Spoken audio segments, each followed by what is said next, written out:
Les amis, en ce jour de Tisha B'Av, on sait qu'il est interdit d'étudier la Torah parce que ça réjouit les cœurs, mais il est permis de parler de ce qui s'est passé à l'époque du Beth Amikdash, et il est permis d'expliquer qu'est-ce qui s'est passé aussi bien dans le premier Beth Amikdash que dans le deuxième Beth Amikdash, et quelle tragédie avons vécu notre peuple pour ce jour de Tisha B'Av.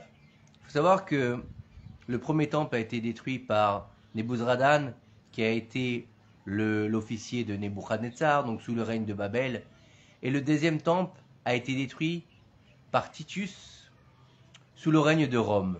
Mais il faut savoir que, à la base, celui qui avait fait le siège de Rome, ce n'était pas Titus, c'était Vespasien.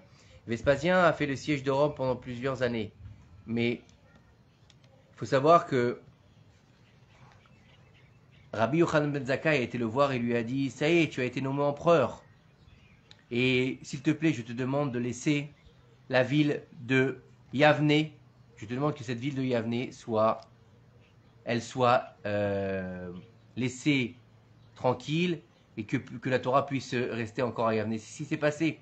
Vespasien a accepté la requête de Rabbi Yochanan ben Zakkai et il a épargné la ville de Yavne quand il y a eu le siège de Jérusalem et la destruction du temple. Par contre, Vespasien, donc, étant donné qu'il était empereur à Jérusalem, maintenant qu'il avait été nommé César, il avait dû rentrer à Rome pour devenir empereur et être sacré César, donc. Et il faut savoir que il a pris son neveu qui était un petit soldat de rien, et il l'a fait devenir le gouverneur, celui qui allait. Il n'y a pas de petite nuit, c'est compliqué, toutes ces requêtes. Mais Dieu est avec nous et il va nous sortir de tout ça. On n'a pas peur. Alors il faut savoir que Titus devient le chef des armées. Il va gouverner Israël. Et qu'est-ce qui va se passer quand un petit pecno devient du jour au lendemain le gouverneur d'Israël, et que Vespasien lui demande de faire la conquête de Jérusalem, et bien là tout d'un coup, de petits soldats, on passe à gouverneur orgueilleux. On passe de celui qui va mettre à sec Jérusalem.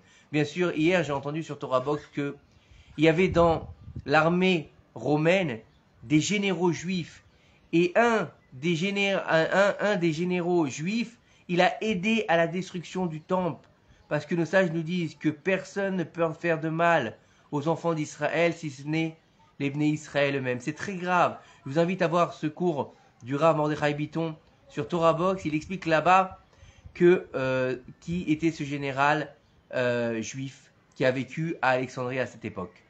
Alors il faut savoir que Titus, il prend la place de Vespasien, il rentre dans le temple, et là-bas, quand il va rentrer dans le Beth Amikdash pour détruire, il va dire où il est ce Dieu?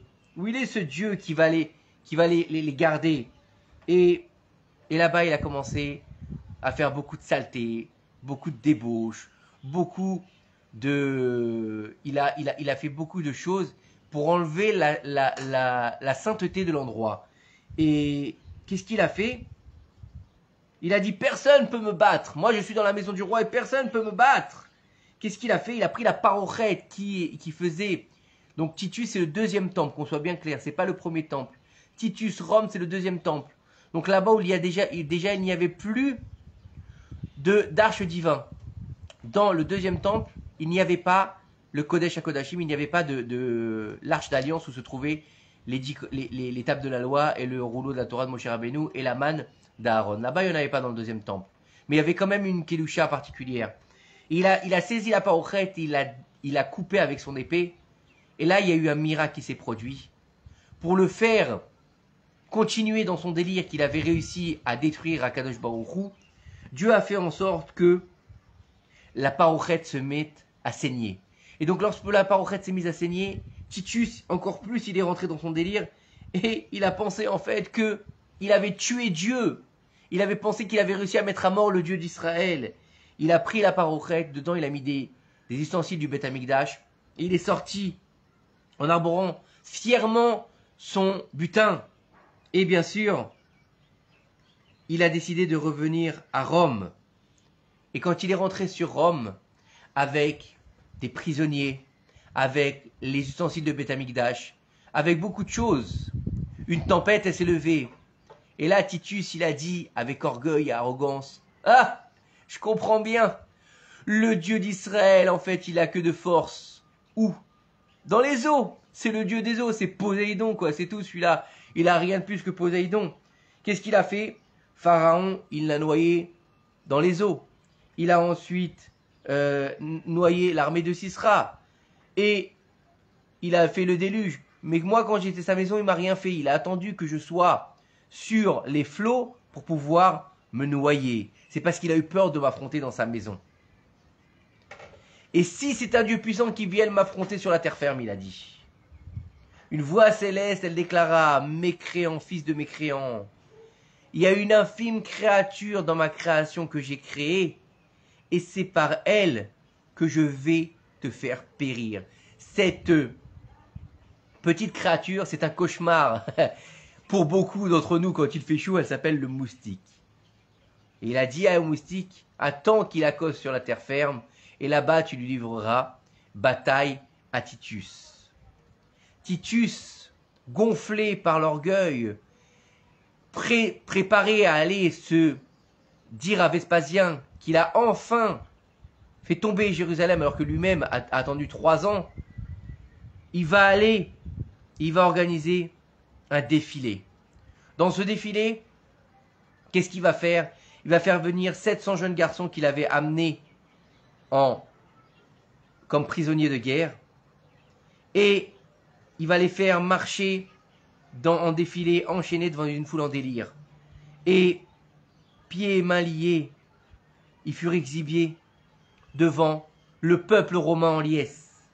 Et il va leur demander de porter aussi les ustensiles du Beth Amikdash.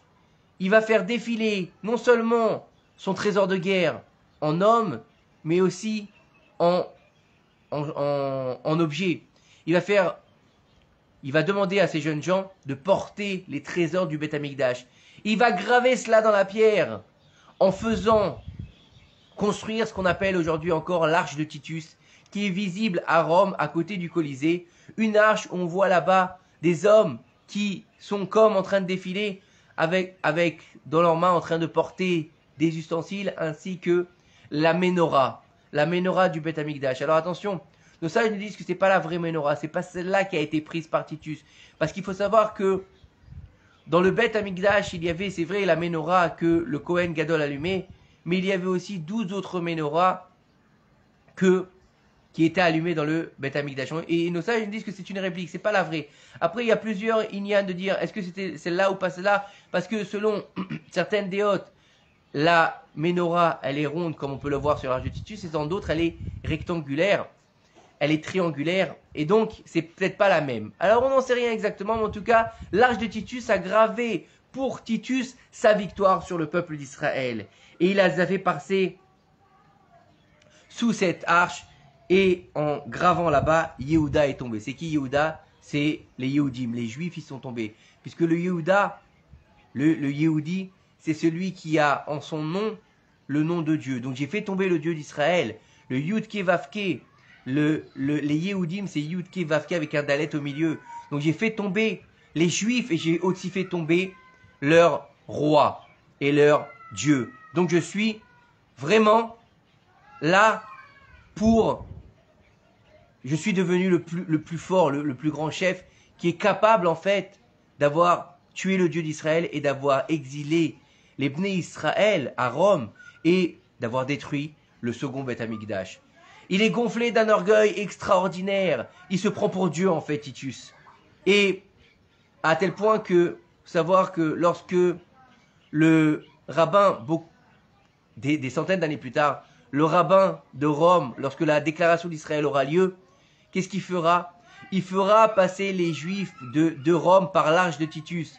Mais de l'autre côté, il a dit, Titus, il nous a fait passer du côté droit pour nous faire sortir d'Israël, vers Rome. Aujourd'hui, on va passer sous l'arche, mais vers Israël, pour montrer que lui, Titus, il est mort, et que nous, aujourd'hui, on est encore vivant, et qu'Israël, il est encore vivant. Ça, c'était pour la petite anecdote du rabbin de Rome à l'époque. Et il faut savoir que ça lui suffisait pas d'avoir fait ce défilé avec ces jeunes gens, avec les kélim du Beth Amikdash. C'était pas assez pour lui. C'était pas assez symbolique. Il fallait aussi que dans leur chair, les Juifs qui ont tenu tête pendant tout ce temps à l'Empire romain, ils crèvent. Mais qui crèvent pas facilement, qui crèvent dans des morts atroces. Qu'est-ce qu'il a fait? Il a fait ouvrir le Colisée, le fameux Colisée qui se tient encore à Rome aujourd'hui, qui ne sont que des pierres, qui est devenu un musée, qui est visité. Et il a fait remplir le Colisée. Et là, qu'est-ce qu'il a fait? Bien sûr, c'était les Jeux de Rome, le cirque. Mais il y avait les gladiateurs aussi. Mais il y avait aussi les lions, les tigres et les animaux sauvages. Et qu'est-ce qu'il a fait? Il a fait affamer les animaux sauvages. Et il les a lâchés dans l'arène. Et au moment où il les a lâchés dans l'arène, les animaux, ils étaient totalement affamés. Et qu'est-ce qu'il a fait? Il a habillé les Juifs en gladiateurs et il les a jetés dans l'arène pour se battre contre les animaux sauvages. Et bien sûr, les Juifs qui venaient de passer le voyage horrible en étant enchaînés de Jérusalem à Rome, qui n'étaient pas forcément des gladiateurs et des combattants, ils étaient habillés avec des armures qui étaient lourdes et il les a jetés en pâture aux bêtes sauvages et ils n'ont fait d'eux qu'une bouchée. Ils les ont déchiquetés, ils les ont tués, ils les ont mangés devant la foule en délire. Et tout ça pour la gloire de Titus. Et donc Titus se sentait invincible. C'était maintenant lui le super-héros, celui qui avait tous les pouvoirs, qui avait réussi dans sa mission que lui avait donnée le César. Donc c'est une des personnes les plus influentes et les plus importantes de Rome. Mais Hachem, il n'a pas oublié sa vengeance. Il faut savoir que lorsque Akadosh Baruch Hu, il va décider de quelque chose de terrible, c'est pas que nos ennemis qui décident. Parce que si Dieu ne veut pas, rien ne se passe. C'est Dieu qui décide qu'est-ce qui va se passer. Mais il utilise des Réchaïm pour pouvoir faire ce qu'il a besoin. Et si le peuple s'était réveillé lorsque les prophètes leur ont dit réveillez-vous, faites Teshuvah, il n'y aurait pas eu d'exil, il n'y aurait pas eu de destruction. Mais ils n'ont pas écouté la voix des sages. Encore une fois, on s'est comporté comme les 3 singes. Je vois pas, j'entends pas et je ne sais pas, je ne parle pas. Pourquoi? Je préfère rester dans ma bêtise. Je préfère rester dans mon ignorance, dans mon mensonge. Je me complais dans mon mensonge. Je ne veux pas écouter ce que dit le prophète, ce que Dieu me dit. Pourtant, le premier temple a été détruit. Oui, mais alors bon, 70 ans, c'est pas grave, ça passera aussi vite que le premier temple. C'est pas grave si Dieu détruit le deuxième temple. On reviendra d'exil. 1954 ans, on a compté hier soir que le temple il a été détruit, on n'est toujours pas revenu de notre exil. 1954 ans où on a vécu des pogroms, des destructions. Le jour du 9 Av, c'est le jour de la déclaration de la Première Guerre mondiale. C'est le jour de la déclaration de ce qui s'est passé en Espagne avec l'Inquisition. C'est le jour du Gush Katif. C'est des jours très difficiles dans le peuple d'Israël. C'est des jours où il y avait toujours eu des problèmes. Et comme par hasard, ils ont attendu Tisha B'Av, qui était Shabbat, et non pas aujourd'hui, puisque le jeûne a été repoussée. Ils ont attendu le jour de Tisha B'Av pour commencer cette fameuse mission à Lot HaShachar, où on a commencé à prendre des roquettes sur la tête. Plus de 350 roquettes sont tombées ce Shabbat. C'était quel jour? Tisha B'Av. Même si c'était Shabbat, c'était Tisha B'Av. Grâce à Dieu, c'est tombé dans des endroits inhabités ou dans des endroits habités où il n'y a pas eu de blessés, Baruch Hashem. Mais c'est Tisha B'Av aussi. Il faut comprendre que Tisha B'Av, c'est un jour qui est très dangereux pour le peuple d'Israël, parce que c'est le jour le plus noir de l'année juive, et c'est le jour qui appartient à Esav par excellence. Pourquoi? Parce que tout ça a commencé avec les explorateurs qui ont pleuré le soir de Tisha B'Av après être revenus de 40 jours 40 jours d'exploration d'Eret Israël et qui n'ont pas voulu rentrer en Eret Israël. On paye les erreurs de nos ancêtres. Et il faut savoir que Hachem n'a pas voulu détruire Titus sur la mer, mais il n'a pas oublié d'accomplir sa promesse. Qu'est-ce qu'il a fait Hachem? Il a laissé faire ce qu'il avait à faire. Mais quand Akadosh Baruch Hu il décide de punir, il décide de punir. Titus, il était en train de se pavaner dans son palais, et puis tout d'un coup, il faisait chaud. Et quand il fait chaud, il y a des moustiques. Et il y a un moustique, qu'est-ce qu'il a fait? Il est rentré dans le nez de Titus, et il est allé se loger dans son cerveau, dans son crâne. Et incroyable, mais vrai, il a pu continuer à vivre.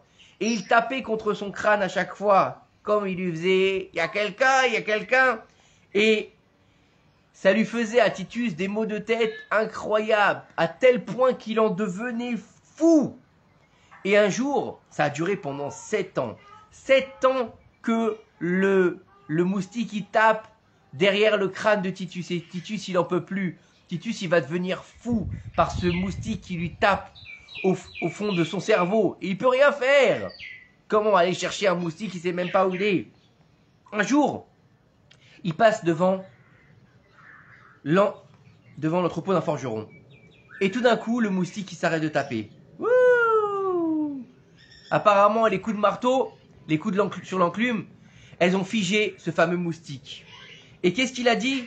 Ah, il dit, à partir de maintenant, j'ai trouvé une solution. Il demande de faire venir donc quelqu'un, chaque jour un forgeron qui va taper devant lui. Et il paye le forgeron, il n'y a aucun problème, il le paye grassement Titus. Quand c'est un non-juif, il le paye. Quand c'est un juif, il ne le paye pas. Il lui dit, ça te suffit déjà de me voir souffrir, que c'est déjà ton salaire. Et il ne paye pas. Et pendant 30 jours, on fait venir des forgerons pour taper sur l'enclume. Et pendant 30 jours, le moustique, on l'entend pas. Et puis au bout d'un moment, c'est comme tout, on finit par s'habituer. Et le moustique, il s'habitue à l'enclume et il recommence ses bourdonnements incessants, Et jusqu'à que la mort de Titus, il va avoir ce fameux moustique dans le crâne. Et Rabbi Pinchas ben Aroba, il rapporta: j'ai pu côtoyer les dignitaires romains. Lors du décès de Titus, ils ont ouvert son crâne pour voir ses maux de tête, qu'est-ce qu'il avait. Et là-bas, ils ont trouvé comme un oiseau d'un poids de 2 slaïm. Et en fait, nos sages, ils nous disent que ce fameux moustique, il y en a qui disent qu'il s'est transformé comme un oiseau, et d'autres qui disent qu'il est resté un moustique, mais il a grossi. Et que Abaye qui était un grand Talmid Chacham, un grand tzaddik, il a dit, la bouche du moustique était en cuivre et ses ailes en fer. Ça devait faire quand même quelque chose d'avoir ça dans la tête. Il faut savoir que Titus, il a demandé avant sa mort que son corps soit brûlé, que ses cendres soient dispersées à travers 7 fleuves afin d'échapper au jugement divin. Pourquoi? Parce qu'il faut savoir que les persécuteurs du peuple d'Israël, ils connaissent la vérité. Comme Aman, comme Nebuchadnezzar, comme Pharaon, comme Titus, ils connaissent tous Akadosh Baruch Hu. Et ils savent qu'après la mort, il y a un châtiment divin. Et il a dit, vous savez quoi? Vous allez me brûler, vous allez disperser mes cendres dans 7 fleuves. Comme ça, jamais Dieu va pouvoir me retrouver et me donner mon châtiment divin. Et il faut savoir que Titus, il avait un neveu qui s'appelait Onkelos. Onkelos, à qui on doit le Targum Onkelos. Celui qui a traduit toute la Torah entière. Pourtant, il n'était pas juif. Mais ce fameux Onkelos, il a voulu se convertir. Et qu'est-ce qu'il a fait avant de se convertir? Il a interrogé l'âme de Titus avec les sciences occultes. Et il lui demanda à Titus, quelle est la nation la plus importante dans le monde futur? Et Titus, il lui a répondu qu'il était déjà mort. Il lui a répondu Israël. Et il a dit, est-ce qu'il est bien de se joindre à eux? Il a répondu, leurs mitzvot sont trop nombreuses. Il est pratiquement impossible de s'y tenir. Je te conseille de les défier dans ce monde-ci. Ainsi, tu seras adulé par les nations. Et tu seras un persécuteur du peuple d'Israël. Même après sa mort, il n'a pas fait teshuva. Et Onkelos, il lui a demandé, et quel est ton châtiment? Et Titus, il lui a dit, ce que j'ai décrété sur ma propre personne, on me le fait chaque jour. Chaque jour, on rassemble mes cendres qui ont été éparpillé dans les 7 mers. Et là-bas, on me redonne la vie. Et ensuite, après m'avoir redonné la vie, on va m'incinérer une nouvelle fois et on va disperser mes cendres dans les 7 mers. Et ainsi, chaque jour, c'est mon châtiment. Titus, il reçoit son châtiment chaque jour. Et encore aujourd'hui, il reçoit son châtiment pour avoir détruit le Beth Amikdash et aussi pour avoir pensé qu'il pouvait être plus fort qu'Akadosh Baruch Hu. Akadosh Baruch Hu, dans ces moments de difficulté, dans ces moments où on voit que le peuple d'Israël il est en exil et on voit que des catastrophes s'abattent, on se dit où il est Dieu, est-ce qu'il nous a oubliés? Non, lorsque Dieu il a exilé les enfants d'Israël, il a dit je les aime. Quoi? Comment tu les aimes? Tu les exiles? Dieu il a dit, comprenez bien le message d'Akadosh Baruch Hu. Akadosh Baruch Hu il a dit aujourd'hui je détruis ma maison, je détruis mon sanctuaire. Je peux, moi, être en galoute. Je veux être en exil pendant tout ce temps. J'ai pas de problème d'être en exil. 1954 ans, je vais être en exil. Je vais être hors de chez moi. Mais mon peuple, il restera vivant. Je préfère détruire des pierres que détruire mes enfants.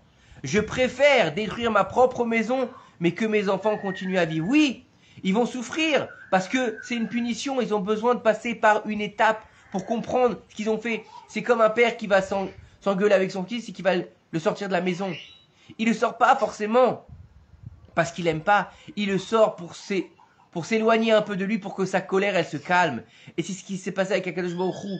Il nous a mis hors de sa maison, hors de son territoire, hors de sa ville, sainte Jérusalem, pour apaiser sa colère, pour pas avoir à détruire le Beth Amikdash. Pour pas avoir à détruire le peuple, parce que s'il n'avait pas détruit le Beth Amikdash, il aurait détruit le peuple. Et donc, pour ne pas avoir à détruire le peuple et nous laisser en vie jusqu'à aujourd'hui, qu'on puisse avoir Kibbutz Galuyot et revenir sur notre terre, il a détruit sa propre maison et lui, il est encore en exil. Et c'est pour ça que il est important qu'à chaque simcha dans le peuple d'Israël, on ait une pensée pour Akadosh Baruch Hu, lui qui est encore en exil. Lorsque on va faire un mariage, on va dire Imesh Kachech Yerushalem Tishkach Yemini Titbak Leshoni. On va faire quoi? On va se rappeler de Jérusalem. De quoi? Que Hachem, il a détruit Jérusalem pour nous laisser en vie. C'est pour ça qu'on casse le verre lors d'une choupa. Lorsqu'on rentre dans une maison qu'on a achetée, on va laisser un carré de 50 par 50 qui n'est pas peint et ou qu'on va enlever la peinture pour se rappeler que nous, on est dans notre maison. Nous, on a notre confort. On a notre canapé, on a notre bibliothèque, on a pour certains la télévision, on est bien, on a notre chaîne IFI, on a la cuisine, on a le frigo. On est au top et on dort dans un bon lit. Mais Dieu, lui, il n'a pas de maison depuis plus de 954 ans. Lui, il est en exil par amour pour le peuple d'Israël. Dieu, il a décidé, dans un élan d'amour et de miséricorde, de détruire sa maison, de labourer sa maison. Jérusalem a été labourée comme un champ pour le deuxième temple. Le 9 Av, les Meragelim, ils ont parlé du Lachon Hara. Ils ont pleuré pour rien. Le 9 Av, il a été détruit, le premier temple et le deuxième temple. Le 9 Av, Jérusalem a été labourée. Et Dieu, il a préféré détruire des pierres que détruire son peuple. Bien qu'il y ait eu des morts, bien qu'il y ait eu des choses horribles qui se sont passées. Mais ça fait aussi partie de la punition. Et il faut comprendre que Akadosh Baruch Hu, dans un élan d'amour, il nous dit « Oh, mes enfants, réveillez-vous. Comme j'ai donné les prophéties de la destruction, j'ai aussi donné les prophéties de la reconstruction. Et c'est pour ça qu'on dit que le Mashiach, il va naître quand? Le jour de Tisha B'Av. Le jour de Tisha B'Av, le jour de la plus grande destruction du peuple d'Israël, c'est le jour du début de la reconstruction du peuple d'Israël. Et c'est pour ça qu'il n'y a pas de Tachanonim le jour de Tisha B'Av. Alors qu'on pourrait penser, si c'est le jour le plus triste de l'année, le jour le plus dur de l'année, on devrait dire, j'ai fauté, j'ai mal parlé, de faire les Tachanonim, de demander pardon à Kadosh Baruch Hu. Et non, on ne le fait pas. Pourquoi? Parce que c'est le jour du début de la reconstruction. C'est le jour où on va aller vers la naissance du Mashiach. Où on va aller par le dévoilement messianique. Le moment où Dieu, il va dire, à un moment donné, vous allez revenir. Le retour à Sion, comme on dit. Le sionisme, c'est pas ce qu'on pense, c'est de revenir dans notre maison, revenir à Jérusalem qui s'appelle Tzion. Et comment on revient à Jérusalem? D'une part par le srout de nos avot, Avraham, Yitzhak et Yaakov, qui se sont levés devant Akadosh Baruch Hu en lui disant Akadosh Baruch Hu, Combien tu peux exiler tes enfants? Combien tu peux les laisser dans cette situation? Et Abraham, il ne réussira pas à faire ramener le peuple. Yitzhak, il ne réussira pas. Yaakov, il ne réussira pas. Moshe Rabbeinu, dans sa grandeur, celui qui n'a pas de prophète comme Moshe dans Israël, il ne réussira pas à faire ramener le peuple. La seule qui réussira à rabaisser le djinn et à faire revenir le peuple d'Israël, c'est Rachel Imenu. Rachel Mevaka Albanea. Rachel, elle pleure sur ses enfants. Elle a été enterrée sur la route de Bethléem. Pourquoi? Parce que c'est la route de l'exil, la route de la sortie de l'exil. Et c'est elle qui pleure. Et c'est elle qui va nous aider à rentrer en Israël. Et pourquoi elle? Parce que c'est par le mérite des mères d'Israël que le dévoilement il va arriver. Par les mères d'Israël, le dévoilement final, le dévoilement de la sortie d'Égypte, il a eu lieu. Par le mérite des femmes d'Israël, le dévoilement il a eu lieu. Et c'est aussi par le mérite des femmes d'Israël que la dernière pierre à l'édifice de la libération finale aura lieu. Donc, femmes d'Israël, vous avez un grand mérite, vous avez un grand pouvoir, celle déjà de donner naissance au Mashiach, puisque il a une maman, il a un papa, le Mashiach, donc il a bien été mis au monde par une femme. Donc il y a une femme qui va le mettre au monde, puisqu'il n'y a pas d'immaculée conception chez nous, d'accord? Ça n'existe pas. Donc les femmes d'Israël vont réussir à mettre au monde le Mashiach, et par les femmes d'Israël, on aura la Geoula Shelema, Bimera Bienvenue. Amen. Que ces quelques paroles de consolation nous aident à faire changer ce jour de deuil en jour de joie. Bekarov, Mamash, avec la venue du Mashiach, Bimera Bienvenue. Amen.